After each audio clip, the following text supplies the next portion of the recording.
Good Morning Pharmacie, nous sommes le jeudi 9 novembre, c'est votre flash info quotidien. On commence avec ce rappel de l'eau de la solution buvable Colopixol 2%. 3 lots doivent être retirés en raison de résultats de stabilité non conformes. Il s'agit des lots 25 30 103, 25 24 999 et 25 27 616. Le traitement par anti-TNF-alpha chez les patients souffrant de maladies inflammatoires chroniques intestinales expose à un risque accru de lymphome. C'est ce que confirme une étude française menée par l'ANSM et la PHP.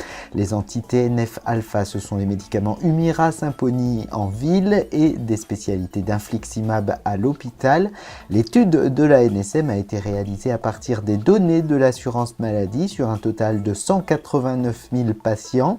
Et on observe que le risque de lymphome est en effet doublé ou triplé chez les patients traités par anti-TNF-alpha en monothérapie.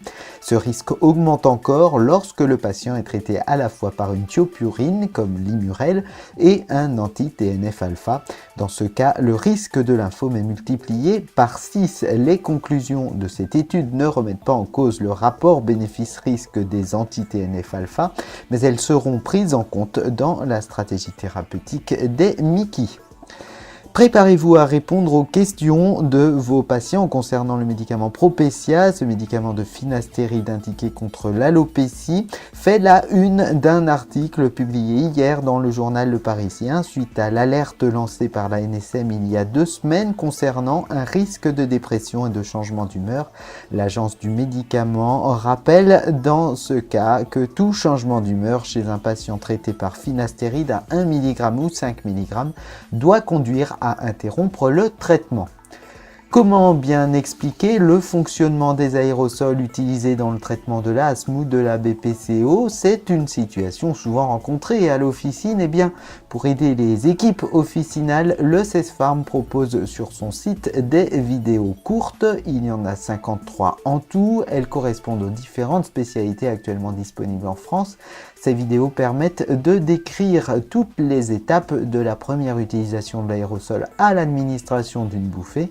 Ces vidéos ne sont pas nouvelles, elles ont été réalisées dans le cadre du projet Zéphyr sous l'égide de la Société de pneumologie de langue française.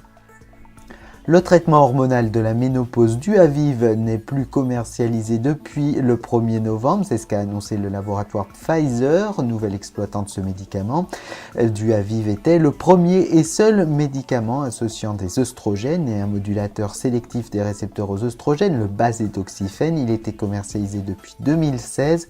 Cet arrêt est uniquement d'ordre commercial. Le Duaviv reste cependant disponible jusqu'à écoulement des stocks. C'est la fin de cette édition. Prochain point sur l'actualité demain matin dès 6h. Très bonne journée en pharmacie.